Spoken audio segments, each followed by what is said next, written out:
الحمد لله نحمده ونستعينه ونستغفره ونؤمن به ونتوكل عليه ونعوذ بالله من شرور أنفسنا ومن سيئات أعمالنا.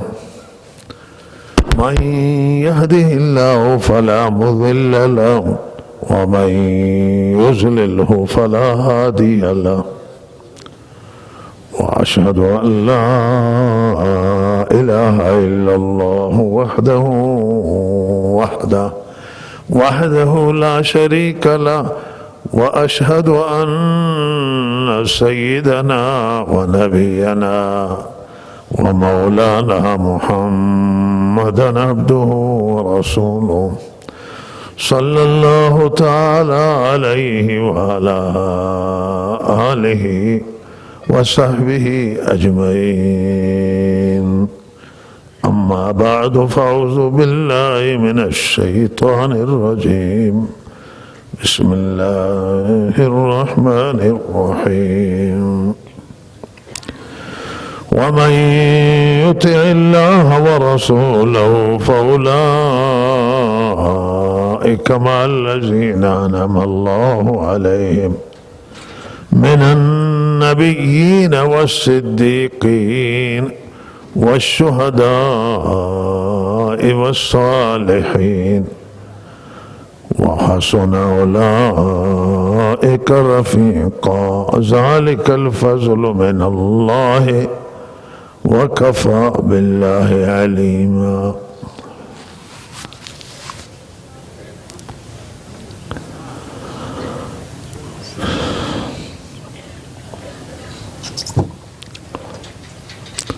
سروران بسیار ارزشمند و گرامی و خواهران بسیار محترم،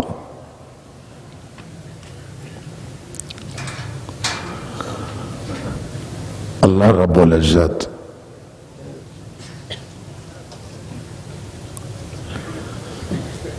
بهترین کتاب را برای ما فرستاده است که در آن هیچ کمی و کاستی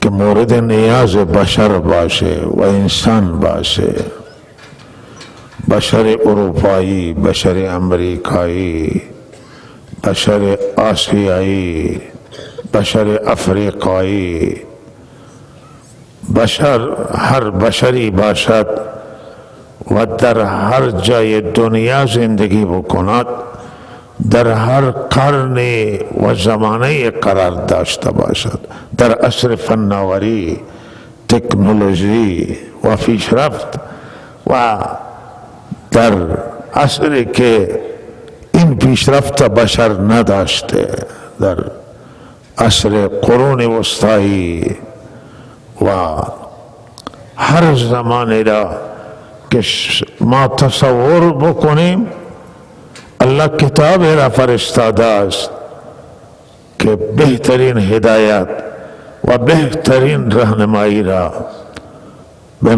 برای ما دارد و پیامبری را الله تعالی مبعوث کرده است که سیره او و سنت او و روش او بهترین روش در هر دور و هر زمانه، اخلاق مبارکه او، سیره پاک او بهترین سیرت و اخلاق نمونه است. و آن حضرت صلی الله علیه وسلم بهترین الگوست برای انسانیت، برای بشریت، برای همه مردم جهان تا قیامت. و دین الله به ما عنایت کرده و آیین به ما داده است که دین اعتدال، دین میان روی هست، دین میانه، دین وسط، یعنی بهترین دینه، بهترین قانونه. نه در اسلام افراط موجوده، نه تفریط موجوده. نه افراط را الله قبول داره و حضرت رسول صلی اللہ علیہ وسلم تفریط را نه در زندگی آن حضرت افراط بوده است نه در تفریط بوده و قرآن در دستوراتش افراط و تفریط نیست بلکه عدالت هست بلکه بیان روی هست بلکه بهترین صورت برای روش انتخاب شده است. اسلام دین عدالت هست. قرآن عظیم الشان ما را به احکام عادلانه و بهترین احکام و دستورات ما را راهنمایی می کند.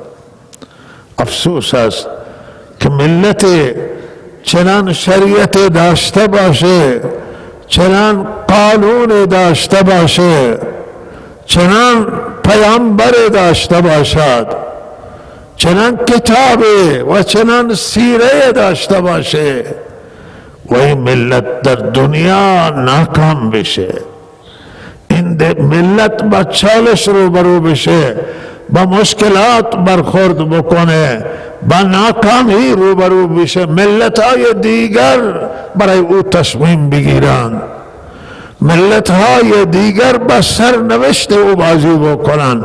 سرنوشت دنیا را باید ملت مسلمان تعیین بکنه.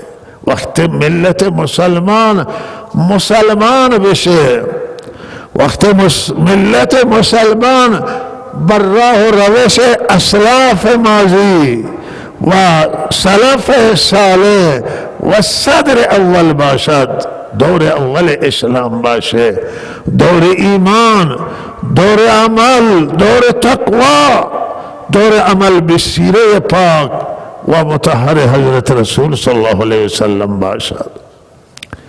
وقتی ملت مسلمان ملت با خدا باشد و خدا با ملت مسلمان باشه، باید همه ملت های دنیا را ملت مسلمان راهنمایی بکنه، کمک کنه، راه را به اونها نشان بده و راه کشا باشه برای اونها.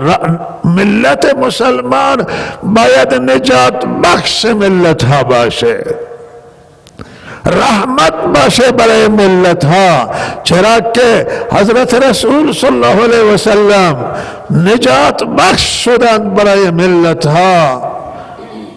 در اون شرایطی که حضرت آمدند نجات برای ملت ها آوردند. همه ملت ها رجوع کردن به آن حضرت. یهود، نصارا، مشرکین و بودایی ها غیر از این کس چیزی دیگر نبود. اولی مسلمان در دنیا خود حضرت رسولند و بعد از آن حضرت ابوبکر صدیق و حضرت علی و حضرت خدیجه الکبری و بالاخره چند نفر از مردان بزرگان، از اطفال و بچه ها و از زنان و از غلام و کنیزه، از هر طیف یک نفر دو نفر به آن حضرت ایمان می آورند و مسلمان میشن. آن حضرت دین را که آوردند، این دین تا قیامت نجاته، برای اروپا نجاته، برای امریکا نجاته، برای روسیه و چین نجاته، برای ژاپن نجاته، برای افریقا و آسیا و امریکا و اروپا و سایر دنیا نجاته، برای خاورمیانه نجاته، برای همه دنیا نجات هست. و این دین ناجیه، نجات بخشه، بهترین راهنمایی را میکنه، بهترین هدایت در دین و دنیای دین اسلام هدایت میکنه. نه تنها آخرت میسازه بلکه دنیا و آخرت ما را میسازد و ما را به بهترین شیوه راهنمایی میکنه.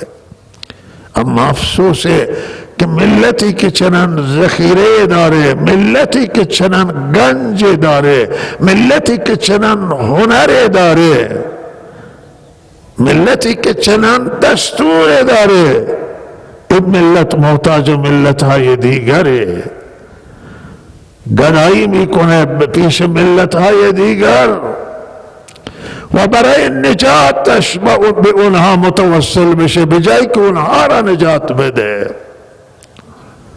با تفرقه روبرو باشه، با ناکامی روبرو باشه، با بنبست روبرو باشه.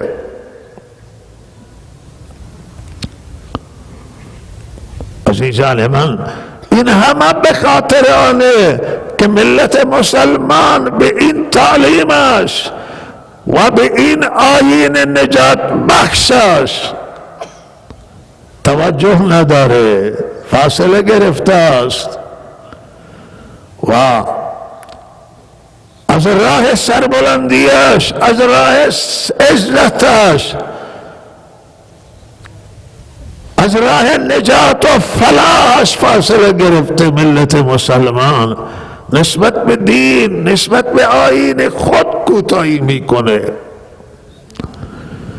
به جایی که هدایت از قرآن بگیره، میره هدایت از دیگران میگیره، از رهبران دنیا. چشمش به رهنمایان دنیای، چشمش به ملت‌های دنیاست، چشمش به فرهنگ‌های ملت هاست، در حالی که فرهنگ ملت مسلمان، فرهنگ ملت مسلمان غنی‌ترین فرهنگ، آیینش آیین نورانیه و بهترین آیینه، کتابش بیماننده و بمثله، از تحریف محفوظ بوده و مصون بوده است و سنت و سیره پاکیان حضرت صلی الله علیه وسلم حفظ شده و حفاظت شده و از دفاع شده و سیرت طیبیان حضرت برای ما محفوظه.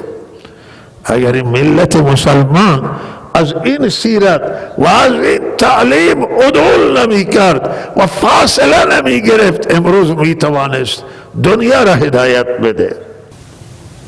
جای افسوسه که کشورهای اسلامی و کشورهای مسلمان به رحمت للعالمین مراجعه نمی کنن برای حل کارهایشون.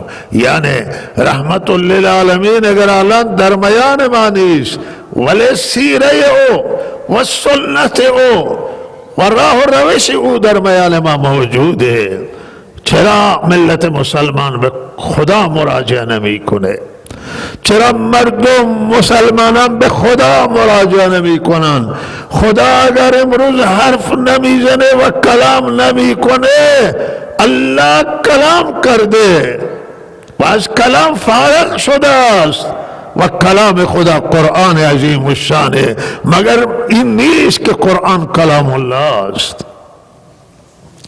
کلام خدای،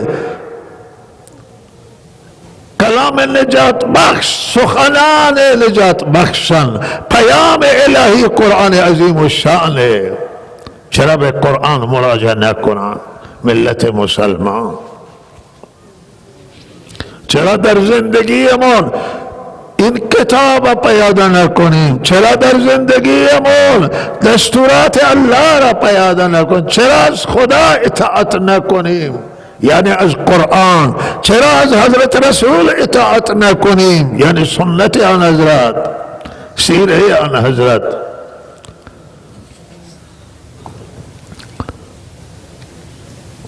و اگر ما اطاعت می کردیم امروز، ما دنیا را می توانستیم نجات بدیم، نه اینکه برای نجات خودمان با چالش مواجه بشیم، نه اینکه برای مسائل دنیا و سیاست های دنیا با بنبست روبرو بشیم.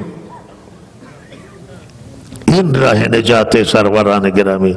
چه مشکل وجود داره امروز؟ کدام معضله، کدام حکم قرآن است که برای ما مشکل انجام دادنش؟ دین آسانه، شریعت آسانه، اطاعت خدا و رسول مثل همین آب بخورید. خواندن نماز چه مشکلاتی داره؟ طهارت و وضو چه مشکلاتی داره؟ زکات دادن، کسی که 40 میلیون سرمایه داره 1 میلیون زکات، 10 میلیون نیست، چه مشکلی داره؟ کسی که 1 میلیارد داره 25 میلیون 41 و زکات اوست. کسی که 40 تا گوسفند داره 1 گوسفند میده، 10 تا که نمیده. کدوم مشکلی این؟ ولهذا مشکلاتی نیست عزیزان من. شریعت آسانه، دین آسانه. 11 ماه میخورید 1 ماه روزه میگیرید، کدوم مشکله؟ دین آسانه، دین سخت نیست. اگر بدیند پرهیز از گناه، چه مشکلاتی داره که اگر ما پرهیز از گناه بکنه؟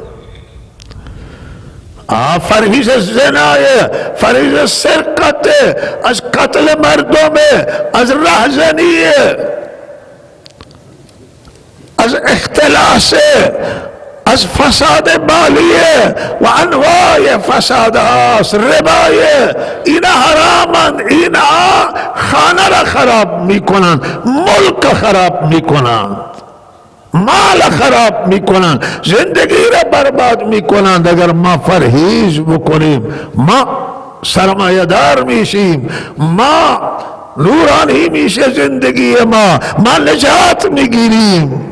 و در اینها که الله حرام قرار داده نجات ما در پرهیزه، آنچه که الله دستور داده نجات ما در اطاعت و فرمانبرداری هست. آنچه که در حدیث من شده، در قرآن من شده است به نفع جامعه مایه و مایه نجات ما هست. اگر ما از اونها پرهیز بکنیم، کدوم مشکلی که از این گونه غیبت پرهیز بکنیم، دروغ نگیم و ریاکار نباشیم، متظاهر نباشیم. امروز توی جامعه ما طلاق زیاده و این طلاق یک گرچه جائزه در موارده که دو طرف به مشکلات بیفتند، دو طرف به حرج بیفتند، اما طلاق یکی از زشتی های، همانطور که ازدواج و نکاح یکی از خوبی هاست و سنت و دستور الله تعالی است. و طلاق امروز توی جامعه ما زیاد شده است و قبلا گفته توی شهرستان زیاده، توی شهرهای بزرگ زیاده. الله همه جا متاسفانه سرایت کرده که یکی از بدترین نفرت انگیزترین چیزها در نزد الله طلاق هست. ان ابغض الاشیاء عندی الطلاق. الله مبغوض داره طلاق مگر ضرورت باشه، مگر زندگی با بنبست روبرو بشه، مگر چاره ادامه زندگی نباشه طلاق جایزه. و زمینه طلاق نباید به وجود بیاید. حقوق زن باید رعایت بشه توی جامعه، همانطور که حقوق والدین مادر و پدر رعایت بشه، حق فرزند رعایت بشه، حق زن و شوهر از سنگین‌ترین حقوق بر یک دیگر باید اینها را رعایت کنند.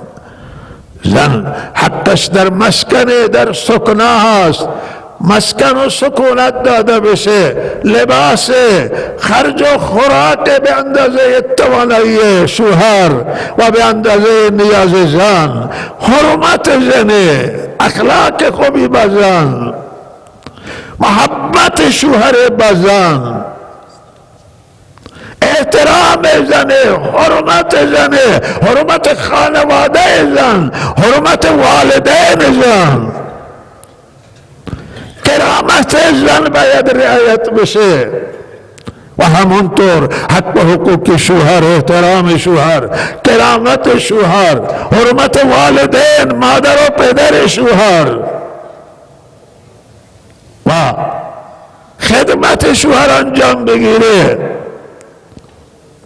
و از حق و حقوق شوهر اینه که زن بدون اذن از خانه خارج نشه، اجازه بگیره که من کجا میرم، اجازه شوهر همراه داشته باشه. از حق و حقوق شوهرانه که هیچ کسی به خانه او زن وارد نشه که شوهر راضی نیست. شوهر ممکنه راضی باشه که بعضی مردم به خانه او بیایند و به بعض اعتماد نداره، خوشش نمیآید، نمیپسنده اینها را، زن اون در را برای اونها باز نکنه، اونها را توی خانه راه نده. وقتی که میدونه چه کسی را شوهر نمیپسنده، راضی نیست، این از حق و حقوق شوهر هست. زن و شوهر باید احترام یکدیگر را نگهداری بکنند و اگر با چالش و بنبست رو به مشکلات روبرو شدن، باید خویشاوندان دو طرف سعی بکنن که در معنی آشتی بکنن. حکما من اهله و حکما من اهله، حکم از اون طرف، آدم خیرخواه، یک خادم خیرخواه از این طرف، وکالت بکنن و نمایندگی بکنن، زن و شوهر بشینن مسئله شون حل بکنن.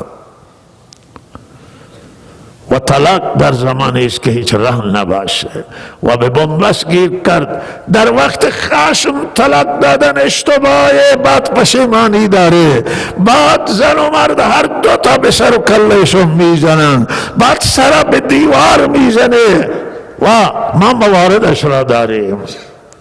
دیوانه میشه، میگه بچه ها را چه کار کنیم، این زن اینقدر زندگی کردیم. وقت خشم طلاق نباید انجام بگیره، طلاق نباید از یکی بیشتر باشه. یک طلاق طلاق سنته، یک طلاق عرض کنم که برابر با شریعت.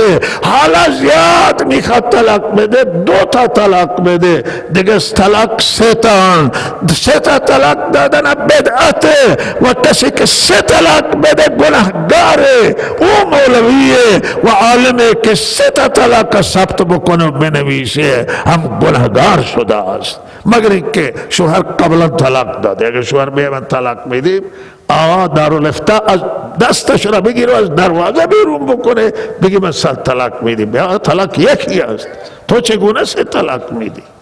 بله اگر طلاق داده و اشتباهی کرده و کسی ثبت میکنه که بعد بر نگرده، او چیزی دیگر است. سه طلاق نباید بدن، سه طلاق ممنوعه، سه طلاق گناهه، سه طلاق بدعته. ولی اگر کسی بده واقع میشه سه طلاق میشه، زن مغلظه میشه، دیگر رای برگشت نداره، دیگر رای نجات نیست برای او. سه طلاق ندید، توصیه کنید که سه طلاق ندن، توصیه بکنید که زن تنبیه به طلاق نکنن، تهدید به طلاق نکنه. طلاق خطرناک و طلاق زشته. طلاق در یک وقتی آدم بده که بره استخاره کنه، بره با همه مشوره بکنه، بشینه ماها فکر کنه، سر از هیچ راهی نیست، هیچ چاره نیست. او زمانه عزیزان من کسی اقدام بکنم یک طلاق بده.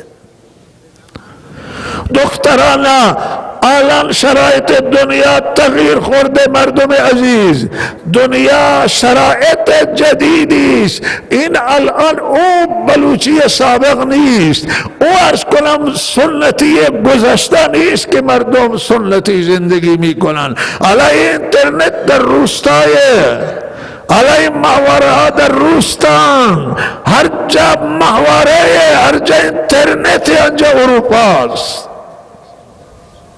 او ایران سابق نیست، او بلوچستان و سیستان سابق نیست. زندگی تغییر خورده. دختران مشوره کنید در امر ازدواج. دختر بزرگ هیچ شریعتی به شما اجازه نداده، شریعت اسلام اجازه نداده، خدا و رسول اجازه نداده که شما دختر اجبار بکنید دختر بالغه. بله دختر نابالغ اختیار شماست که برو شفقت بشه، برو رحم بشه. اگر جای ازدواجش را بستید باید مادر و پدر مشورت کنن. عزیزانم مشورت کنید. ولی دختر بالغ باید بپرسید، اگر گفت نه شما حق ندارید از لحاظ شرعی که اجبار بکنید. دختر باید در زندگی آیندهش تصمیم برای زندگی آینده و تشکیل زندگی زناشویی و تشکیل زندگی آینده باید خودش دخیل باشه، خودش مشورت بده، خودش راضی باشه، اجبارش نکنید. و اجبار درسته. و دختران سختی نکنی سر دختران که مشکل به وجود می آید. اگر دختر کسی را می خواهد تهدیدش نکنید، اگر آدم مناسبی است تهدید نکنید دختر که تو حق نداری. دختر میگه من میخواهم اینا، ازدواجش بده. اگر بعد مشکلی پیش آمد خودش مقصره، خودش گفته من میخواهم و شما عمل به شریعت کردی. این دختران بعض پدر و مادر خشونت دارن، بعض پدر و مادر به دختران حق نمیدن، این نادرسته. به زن حق نمیدی، این نادرسته. خشونت، زمان خشونت رفته، زمان سختی رفته، زمان او تهدیدها رفته. الان باید شما دختران اگر اصرار دارن جای برای ازدواج، بالاخره ازدواجشون بدید. و این مشکلات الان هست موجود توی جامعه، فرار دختران که خطرناک ترین مشکل و یکی از چالش هاست. این موبایل ها که در دست زنان هم است و مردان و این گوشی ها، بالاخره اینا خطرناک و روی این بیدار باشید و مواظب دختران و پسران و فرزندانتون باشید. کسی اینا را فریب نده، کسی زندگی شما رو اونا را خراب نکنه، کسی بدنامی به خانواده خوشنام شما وارد نکنه. الله نجات بده همه من شما را. کسی ضربه به حیا وارد نکنه. آدمان شیادان، آدمان هیلگران دختر را فریب میدن، حرفه‌ای هستن که ازدواج میکنن به نام ازدواج که با ثروت داره، دارایی داره، دختران فریب میدن و آبرویشون میبرن. الله نجات بده. الله از شر این اشرار و از شر این فتنگران دختران و پسران همه را محفوظ بکنه. توی زنان هم این نوع مکار هست که فرزندان و پسران بسیار با حیا و خوب و خانواده خوب هم فریب میدن. بیدار باشید، هوشیار باشید. الله تعالی به من و شما توفیق عنایت بکنه. راه نجات دین اسلام، راه نجات قرآن، راه نجات شریعت و راه نجات اجرای عدالت هست. کاش شریعت اسلام امروز در کشور ما 100% اجرا می شد و او عدالتی که در قرآن عظیم الشان، در سیره ائمه اطهار، در سیره سیدنا علی هست، در سیره سیدنا حسن و حسین، در سیره ابوبکر صدیق و عمر فاروق و عثمان غنی و رحمت للعالمین ما می توانستیم اجرا بکنیم و کشورمون را یک نمونه از عدالت، از انصاف، از آزادی، آزادی های اجتماعی و آزادی های فردی ما می توانستیم که الگوی از اسلام ما می توانستیم به دنیای را بدیم و نظرات رحمت للعالمین اجرا می کردیم. نظر سیدنا علی را اجرا می کردیم که فرمود حکومت برای من ارزش نداره اگر اجرای عدالت نبود، اگر گرفتن حق مظلوم از ظالم نبود. کاش ما می توانستیم او در جمهوری اسلامی، در نظام اسلامی واقعا او سیره حضرت رسول صلی الله علیه و سلم و زندگی آن حضرت و زندگی خلفای راشدین و زندگی ائمه اهل بیت را ما می توانستیم اجرا می کردیم و که در حقوق همه مردم دارای هر گویش زبان مذهب و اعتقاد باشند، حقوق همه به صورت مساوی در نظر گرفته شده است. در اسلام تفاوت بین عرب و عجم نیست، بین سیاه و سفید نیست، بین زبانهای مختلف نیست. همه انسان ها حرمت دارن و حقوقشان محفوظه و نگاه اسلام به همه قومیت ها و مذاهب و همه انسان ها نگاهت یکسانه. ما میتوانستیم یک نمونه در دنیا اجرا بکنیم که همه دنیا بگن، ملت های دنیا بگن که کاش ما مثل ملت ایران می شدیم.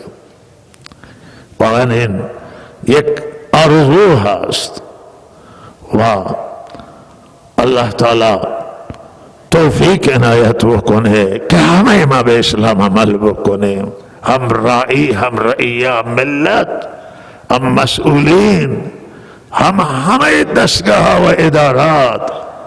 آنچه که اسلام میگه او را پیاده بکنیم، آنچه که قرآن میگه او را اجرا بکنیم.